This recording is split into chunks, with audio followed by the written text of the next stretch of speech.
الحمد لله نحمده ونستعينه ونستغفره ونؤمن به ونتوكل عليه ونعوذ بالله من شرور أنفسنا ومن سيئات أعمالنا من يهده الله فلا مضل له ومن يضلله فلا هادي له ونشهد أن لا إله إلا الله وحده لا شريك له ونشهد أن سيدنا وسندنا وحبيبنا وطبيب قلوبنا ومولانا محمدا عبده ورسوله الذي أرسله الله إلى كافة الناس بالحق بشيرا ونذيرا وداعيا إلى الله بإذنه سراجا منيرا أما بعد فقد قال الله تعالى في كلامه المجيد وفي فرقانه الحميد إنما المؤمنون إذا ذكر الله وجلت قلوبهم وإذا تليت عليهم آياته زادتهم إيمانا وعلى ربهم يتوكلون صدق الله مولانا العلي العظيم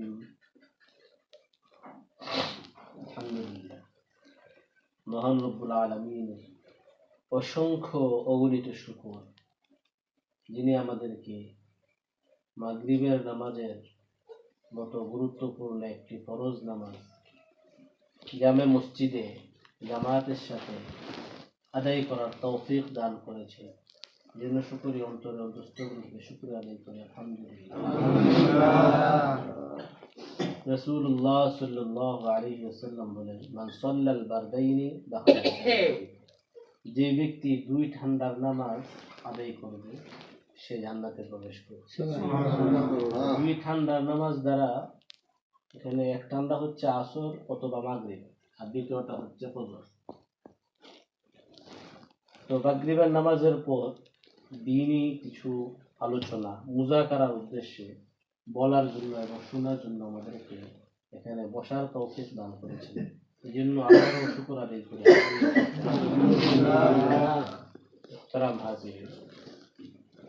আল্লাহ রাব্বুল আলামিন কুরআনে কারিমে মুমিনের কিছু সিফত, বৈশিষ্ট্য, গুণাবলী বর্ণনা করেছে। মুমিন মানে একজন ব্যক্তি একজন ইমানদারের গর্ভে, মুসলমানের গর্ভে জন্মগ্রহণ করেছে, পৈতৃক সূত্রে তার নাম হয়েছে মুসলমান। এজন্যই কি সে মুসলমান? একজন মুসলমানের ঘরে জন্ম নিলেই কি একজন ব্যক্তি ইমানদার হয়ে যায়, মুসলমান হয়ে যায়? বংশ পরম্পরায় মুসলিম নাম ধারণ করাই কি ইমানদার হওয়ার জন্য যথেষ্ট নাকি যথেষ্ট? আল্লাহ রাব্বুল আলামিন কুরআনে কারিমে জায়গায় জায়গায় স্থানে স্থানে মুমিনদের বৈশিষ্ট্য এবং গুণাবলী সবিস্তারে আলোচনা করেছেন। আমরা আজ আল্লাহ তাআলা তৌফিক দিলে কুরআনে কারিমে আলোচিত মুমিনের বৈশিষ্ট্য, কয়েকটি বৈশিষ্ট্য নিয়ে আলোচনা করার চেষ্টা করব। যে কয়টি আলোচনা করতে পারি আর অল্প সময়। আল্লাহ তাআলা বলেন, ইন্নামাল মুমিনুনা ইযা যুকিরাল্লাহ, তো মুমিন তারাই আল্লাযীনা ইযা যুকিরাল্লাহু ওয়াজিলাত কুলুবুহুম, যখন তাদের সামনে আল্লাহর কথা আলোচনা হয় তখন তাদের হৃদয় বিগলিত হয়, হৃদয় নম্র হয়ে যায়। মুমিন মানে কি? মুমিন এমন ব্যক্তি যার সামনে আল্লাহর দাওয়াত পৌঁছানো হলে, আল্লাহর রাসূলের কোনো বক্তব্য বাণী যদি তার সামনে বলা হয়, তার কাছে পৌঁছানো হয়, তখন সে আল্লাহর রাসূলের ওই বাণীর সামনে বিনীত হয়, বিনয়ী হয়ে যায়। এখন একজন ব্যক্তিকে আমি বললাম যে ভাই নামাজের সময় হয়েছে, চলো নামাজে যাই, তখন সে একটা বিদ্রুপের হাসি দিল, যাও তোমার নামাজ তুমি করো। তার মানে তার মধ্যে মুমিনের এই সিফতটা নাই, যে আল্লাহ আল্লাহ রাসূলের কথা বলা হচ্ছে কিন্তু সে এখানে কি হচ্ছে না, বিনয় হতে পারে না। আমি নামাজ পড়তে পারি আর না পারি, আমাকে যদি কেউ নামাজের দাওয়াত দেয় আর আমি যদি আসলে মুমিন হয়ে থাকি, তাহলে আমি বলবো যে ঠিক আছে আমি করবো বা পরে করবো, আমার এখন ব্যস্ততা আছে। আমি কখনোই তাকে অবজ্ঞা করবো না। যদি অবজ্ঞা করি, আল্লাহ আল্লাহ রাসূলের যে নির্দেশটা কোন বান্দার মাধ্যমে আমার সামনে পাঠ হচ্ছে বা পৌঁছানো হচ্ছে, আমি যদি তাকে অবজ্ঞা করি, ঠাট্টা করি, বিদ্রুপ করি, উড়িয়ে দেই, তাহলে আল্লাহ আল্লাহ রাসূলের সেই নির্দেশের সামনে আমার যে হৃদয় বিগলিত হয়ে যাওয়া, সেটা হলো না। আমার মধ্যে মুমিনের যে একটি গুণ থাকা দরকার ছিল, সেই গুণটি নাই। যে আমরা বলি মুসলমান, মুসলমান মানে কি? ইসলাম শব্দের অর্থ কি? ইসলাম শব্দের অর্থ হচ্ছে আত্মসমর্পণ। আমি মুসলিম মানে আমি আত্মসমর্পণ করছি আল্লাহ আল্লাহ রাসূলের সামনে। আল্লাহ আল্লাহ রাসূলের নির্দেশের সামনে আমার কোনো নির্দেশ নাই, আমার কোনো ব্যক্তি ইচ্ছা নাই, আমার কোনো নফসের খায়েশ নাই, আমার কোনো চাহিদা নাই। আল্লাহ আল্লাহ আল্লাহ রাসূল বলেছেন এখন নামাজ পড়ো, এখন এই কাজ করো, এখন এই কাজ করতে হবে। এখন আমার দুনিয়াবি যত কাজই কাজ, যত কিছুই কাজ, আমি আল্লাহ আল্লাহ রাসূলের সামনে, শরীয়তের নির্দেশের সামনে সারেন্ডার, পরিপূর্ণভাবে আত্মসমর্পণ করে দিতে হবে। তাহলেই আমি মুসলমান। আর না হলে মুসলিম যে শব্দটা, এই শব্দটা আমার মধ্যে প্রয়োগ হবে। তো যদি আমার মধ্যে মুসলিম শব্দটা আক্ষরিক অর্থে প্রয়োগ হওয়ার মতো পর্যায়ে আমি যেতে পারি, যে নবীজির যাবতীয় নির্দেশের সামনে, সুন্নাহর সামনে, শরীয়তের প্রতিটি বিধানের সামনে আমি নিজেকে সঁপে দিচ্ছি, তাহলে মুমিনের এই সিফতটি আমার মধ্যে অর্জন হচ্ছে। কি সিফত? আল্লাযীনা ইযা যুকিরাল্লাহ ওয়াজিলাত কুলুবুহুম। যখন আল্লাহর জিকির করা হয়, আল্লাহর আলোচনা করা হয়, আল্লাহর স্মরণ করা হয় কোনো বান্দার সামনে, তখন তার হৃদয় বিগলিত হয়ে যাবে, হৃদয় ওটার সামনে নত হয়ে যাবে। এখন যাত্রাপালা হচ্ছে, আপনি ওইদিকে যাওয়া শুরু করছেন, মোবাইলে টিভি সিনেমা দেখা শুরু করছেন, তখন একজন ব্যক্তি আপনাকে বাধা দিল, নিষেধ করলো যে এটা অন্যায়, এটা করা যাবে না। আপনি তাকে উল্টা শাসায় দেন, কত বড় সাহস, তুমি আমাকে বাধা দাও। এটা কি হলো? আমি তো তাকে বাধা দিচ্ছি না, আমি তাকে ঠাট্টা করছি না, আমি ধমকটা দিচ্ছি, এটা মূলত তাকে দিচ্ছি না। এটা হলো আমার হৃদয় থেকে শরীয়তের নির্দেশের প্রতি অবজ্ঞার প্রেক্ষাপটে এসেছে। শরীয়তের প্রতি আমার হৃদয়ে কোনো আনুগত্য নাই, আত্মসমর্পণ নেই। যদি থাকতো, তাহলে অন্যায় হয়ে গেলেও একজন ব্যক্তি যখন আমাকে সতর্ক করে দিবে, আমাকে বাধা দেওয়ার চেষ্টা করবে, তখন আমি অবশ্যই তার সতর্কতা গ্রহণ করব। যদি গ্রহণ করতে পারি, তাহলেই বোঝা গেল যে শয়তান আমাকে এখনো পর্যন্ত পুরোপুরি নিয়ন্ত্রণ করতে পারে না। আর যদি একজন সতর্ক করার পরেও এই সতর্ক আমাকে না ফেরাতে পারে, আমি অন্যায়ের কাজের দিকে অগ্রসর হই, তাহলে বোঝা গেল শয়তান আমাকে ভালো করেই কব্জ করেছে। এখন মসজিদের ইমাম সাহেব, এলাকার মুরব্বী আলেম, তরুণ আলেম আপনাকে নিষেধ করলো যে কোনো ধরনের খেলাধুলা দেখা যাবে না, আপনার রাত জেগে খেলা দেখার সময় আছে কিন্তু নামাজ পড়ার সুযোগ নাই। 6টায় যখন ফজরের নামাজ হয়, 6:15 ফজরের নামাজ হয়, লম্বা রাত্র থাকে, তখনও একজন মানুষ ফজরের নামাজ পড়তে পারে না আরামের বিছানা ছেড়ে। কিন্তু খেলা দেখার জন্য, নিজের নফসের খায়াসাত পূর্ণ করার জন্য মাঝরাত্রে বিছানা ছেড়ে উঠে যেতে পারে। ওই আমার সমর্পণ থাকার কথা ছিল আল্লাহ আল্লাহ রাসূলের নির্দেশের সামনে, কিন্তু আমি সঁপে দিচ্ছি কাজের সামনে। এমনও মুসলমান আছে যে বিভিন্ন রাষ্ট্রের অমুসলিম কাফের দলের খেলোয়াড়দের পোশাক নিজে ধারণ করে, গেঞ্জি পরে, চুল কাটিং করে। আল্লাহ রাসূল সাল্লাল্লাহু আলাইহি ওয়াসাল্লাম বলেছেন, আল মারউ মা মান আহাব্বা ইয়াউমাল কিয়ামা। আপনি যাকে আজকে ভালোবাসতেছেন, সে কাল কিয়ামতের ময়দানে যে অবস্থায় থাকবে, যেখানে থাকবে, আপনিও কালকে তার সাথে সেখানেই থাকতে হবে। আমি একজন খেলোয়াড়ের প্রতি খুব ভালোবাসি, সে যেরকম গেঞ্জি পরে আমি পরছি, সে যেরকম চুলের স্টাইল করে আমিও পরছি। নবীজি বলেছেন তোমরা চুল লম্বা বাড়ি করে রাখো না, সমান সমান রাখো অথবা বাপড়ি রাখো, কিন্তু আমি সামনে লম্বা পিছনে বাড়ি রাখতেছি, অমুকের স্টাইল তমুকের স্টাইল করছি। নবীজি বলেছেন তোমরা অমুসলিমদের ইহুদি খ্রিস্টানদের সাদৃশ্য অবলম্বন করো না, কিন্তু আমি করছি। তাহলে দেখি ইমানদারের কাজ হচ্ছে। রাসূলুল্লাহ সাল্লাল্লাহু আলাইহি ওয়াসাল্লাম বলেন, মান তাশাব্বাহা বিকওমিন ফাহুয়া মিনহুম, যেই ব্যক্তি যার সাদৃশ্য অবলম্বন করে সে তাদেরই অন্তর্ভুক্ত।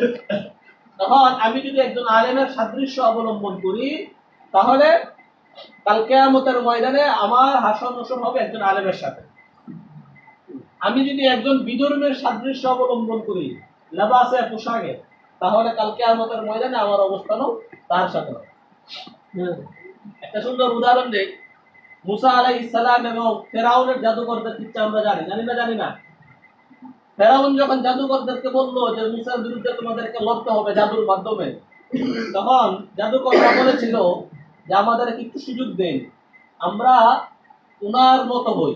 উনি যেরকম পোশাক আছে, লেবাস পোশাক দাড়ি আছে, আমরা একটু দাড়ি রাখি, লেবাস পোশাক উনার মতো ধারণ করি, তাহলে উনার সাথে লড়াই করার জন্য উনার মতো হইলাম। উলামায়ে কেরাম বলে আল্লাহ তাআলা পরবর্তীতে তাদেরকে হেদায়েত নসিব করেছেন। আমরা জানি জাদুকররা সবাই কি হয়েছিল, ইসলাম ধর্ম গ্রহণ করে মুসা আলাইহিস সালামের প্রতি ঈমান এনেছিল। জানি না।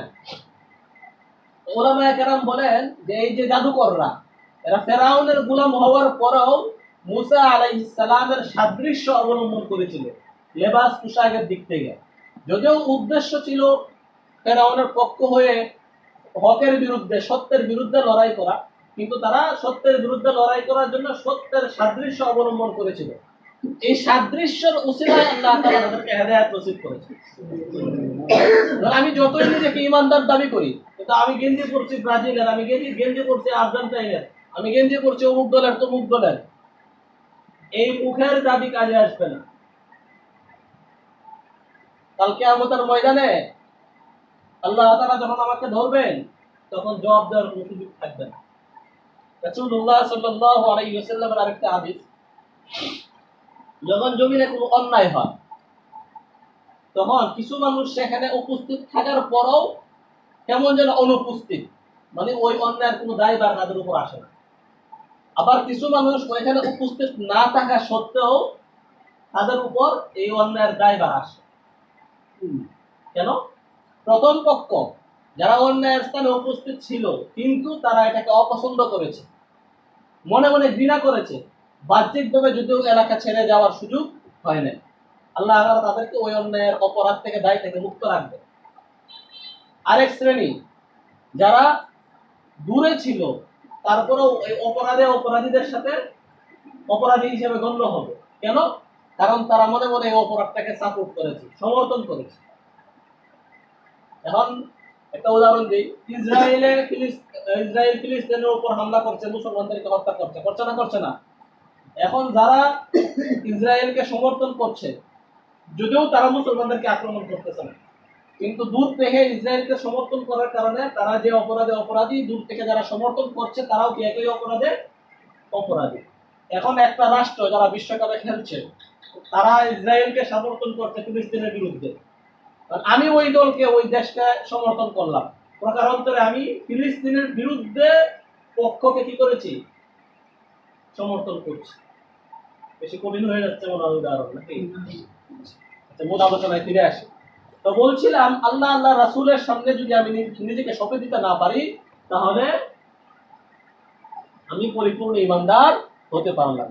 আমার লেবাস পোশাক, মহব্বত, ভালোবাসা, আন্তরিকতা, এটা যদি এমন ব্যক্তির প্রতি হয় যারা আল্লাহ রাসূলের প্রতি অবাধ্যতাকারী, ইসলাম ও মুসলমানদের বিরুদ্ধে লড়াইকারী, তাহলে আমার ঈমানটাকে নবায়ন করা দরকার। তো মুমিনের একটা গুণ, একটা সিফত হচ্ছে, যখন আল্লাহ রাসূলের কোনো বিধান সামনে আসবে, তখন সে ওটার সামনে নিজেকে পরিপূর্ণরূপে কি করে দিবে, সঁপে দিবে। 2 নম্বর সিফত, ওয়াইদা তুলিয়াত আলাইহিম আয়াতুহু যাদাতুহুম ঈমানা, যখন তার সামনে আল্লাহ রাব্বুল আলামিনের কোন আয়াত তেলাওয়াত করা হবে, তখন তার ঈমান বৃদ্ধি পাবে। এখন আমি একটা অন্যায় অপরাধে লিপ্ত আছি, আমার সামনে যদি আল্লাহ রাসূলের কোনো বাণী, কোরআনের কোনো আয়াতের মাধ্যমে আমাকে সতর্ক করা হয়, সাথে সাথে যদি আমি ওখান থেকে বিরত হতে পারি, আমার মধ্যে ঈমানের মজবুতি আসে, তাহলে আমি মুমিন।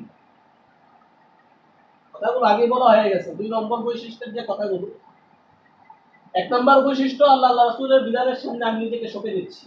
2 নম্বর বৈশিষ্ট্য আল্লাহ রাসূলের যে কোনো বিধান, আয়াত আমার সামনে হাদিস তেলাওয়াত করা হবে, আমি আমার ঈমান এবং বৃদ্ধি পাবে। এর প্রতি আমার কোনো হীনমন্যতা কাজ করবে না। বর্ণিত আছে এক বুজুর্গ এককালে বাদ্যযন্ত্র চালাইতেন, ঢোল তবলা চালাইতেন। তো ঢোল তবলা চালাইতে চাইতেছেন, তো হঠাৎ করে আওয়াজ আসতেছে কানে, আলাম ইয়াদিল্লাযিনা আমানু আন তাখশা কুলুবুহুম লিযিকরিল্লাহ। ঈমানদারদের কি এখনো আল্লাহর জিকিরের সামনে নত হওয়ার সময় আসে নাই? আল্লাহর জিকিরের জন্য নিজের হৃদয়কে বিলিয়ে দেওয়ার সুযোগ সময় আসে নাই?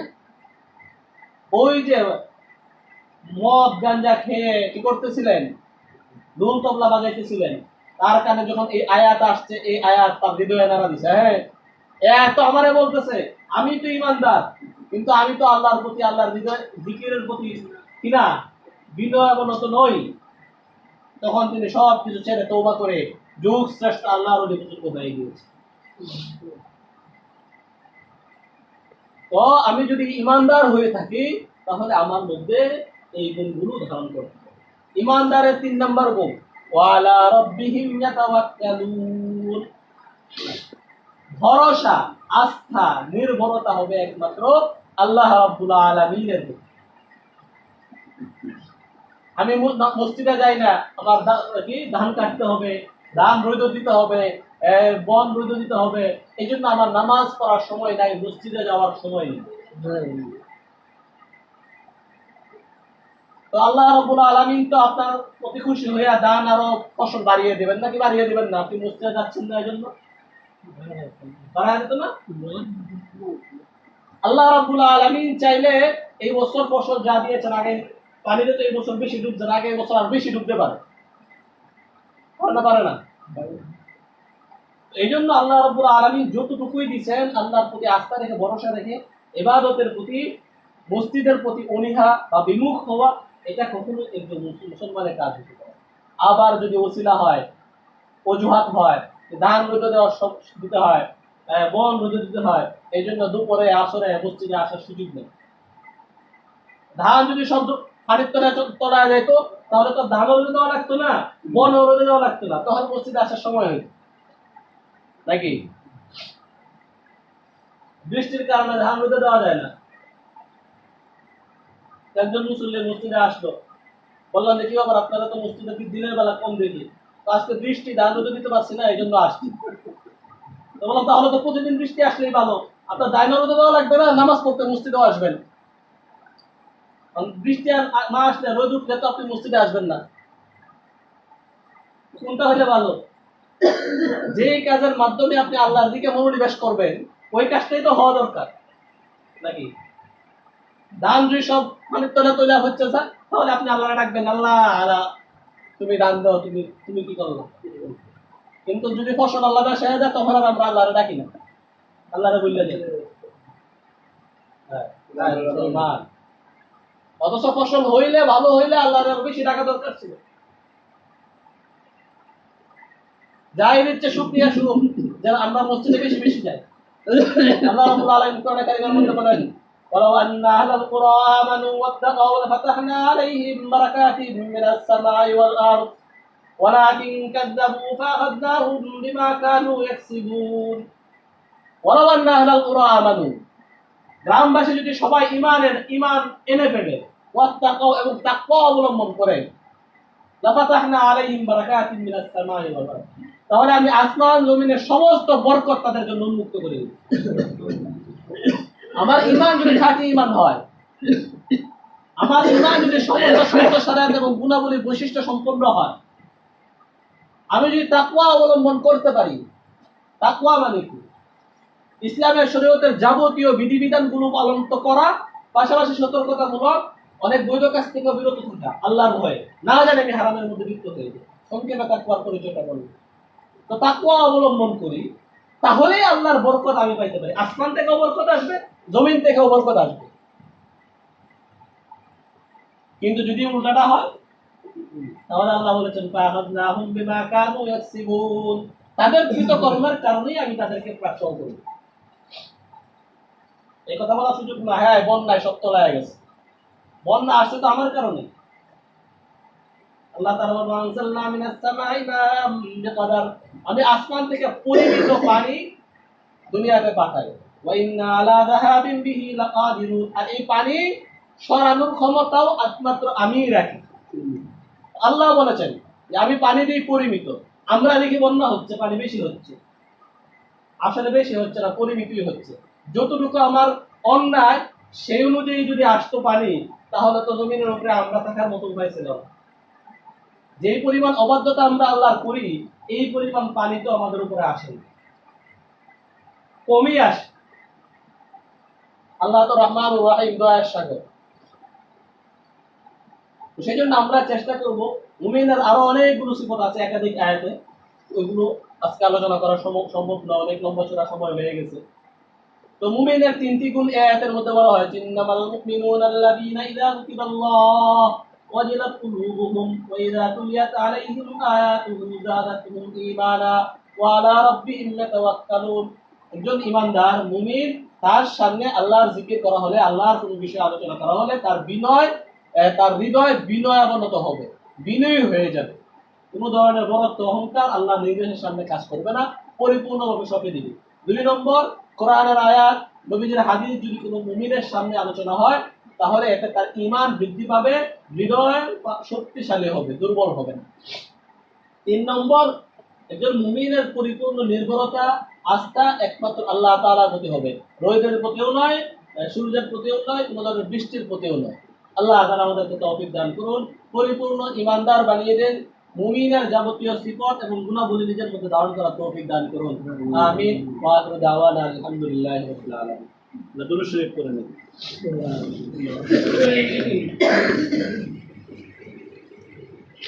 সবাই একটু দোয়া করতেন, সাধারণ বছরে 20 বছর পর আল্লাহ রহমত করুন। اللهم صل على سيدنا الحمد لله رب العالمين. ربنا ظلمنا أنفسنا وإن لم تغفر لنا وترحمنا لنكونن من الخاسرين. ربنا آتنا في الدنيا حسنة وفي الآخرة حسنة وقنا عذاب النار. ربنا لا تزغ قلوبنا بعد إذ هديتنا وهب لنا من لدنك رحمة إنك أنت الوهاب. رب ارحمهما كما ربياني صغيرا رب ارحمهما كما ربيانا صغارا. اللهم لا تدع لنا ذنبا إلا غفرته ولا هما إلا فرجته ولا دينا إلا قضيته ولا مريضا إلا شفيته ولا مستعفيا إلا عافيته ولا صديقا إلا هديته ولا عدو الإسلام إلا دمرته ولا حاجة من حوائج الدنيا والآخرة إلا قضيتها يا أرحم الراحمين. أي الله আমরা দ্বীনের ফিকির নিয়ে এখানে একত্রিত হয়েছি। আল্লাহ, আমরা যে বিষয়গুলো আলোচনা করেছি, মুযাকারা করেছি, এগুলোর মধ্যে যত ভুল ভ্রান্তি হয়েছে আপনি আমাদেরকে সেগুলোকে ক্ষমা করুন। আমিন। আল্লাহ, এই আলোচনাগুলোর মধ্যে ভালো দিক যেগুলো রয়েছে সেগুলো অনুযায়ী আমাদেরকে আমল করা তৌফিক দান করুন। আমিন। এই আলোচনার পূর্ণ বরকত, ফয়জ ও বারাকাত আমাদেরকে দান করুন। আল্লাহ, আমাদের প্রত্যেককে নেক মাকসাদ চিনাইবে খাজানা দিতে পূর্ণ করুন। আল্লাহ, এখানে যার হাতকে আপনার পছন্দ হয় তাকে উসিলা করে আপনি আমাদেরকে কবুল করে নিন। যারা অসুস্থ ওরা দোয়া চেয়েছিল, ওরা আপনি সুস্থ করে দিন। আমাদের মধ্যে আরো যারা অসুস্থ আছে সকলকে পরিপূর্ণ সুস্থ দান করুন। আল্লাহ, সকলকে যারা পেরেশানি আছে যাবতীয় পেরেশানি করুন। যারা অভাবগ্রস্ত, ঋণগ্রস্ত ওরা, তাদেরকে আপনি অভাব উদ্ধার করে দিন। আল্লাহ, আমাদেরকে আপনি হেফাজত করুন, ঈমানওয়ালা আমলওয়ালা বানিয়ে দিন। মুত্তাকি বরকতদার বানিয়ে দিন। আল্লাহ, অত্র এলাকাকে ঈমান এবং কোরআনের মাধ্যমে আবাদ করে দেন। মওলা, অত্র এলাকার প্রতিটি ঘরে ঘরে আপনি ঈমানের নূর, কোরআনের নূর জারি করে দেন। মওলা, আল্লাহ, অত্র এলাকার প্রতিটি কলবের মধ্যে আপনি ঈমানের নূর, কোরআনের নূর জারি করে দেন। আমিন। প্রতিটি কলবের মধ্যে আপনার জিকির জারি করে দেন। মওলা, প্রতিটি কলবকে আপনি মুনাওয়ার বানিয়ে দেন। মওলা, প্রতিটি কলবকে আপনি আলোকিত বানিয়ে দেন। ربنا تقبل منا إنك أنت السميع العليم وتب علينا إنك أنت التواب الرحيم سبحان ربك رب العزة عما يصفون وسلام على المرسلين والحمد لله رب العالمين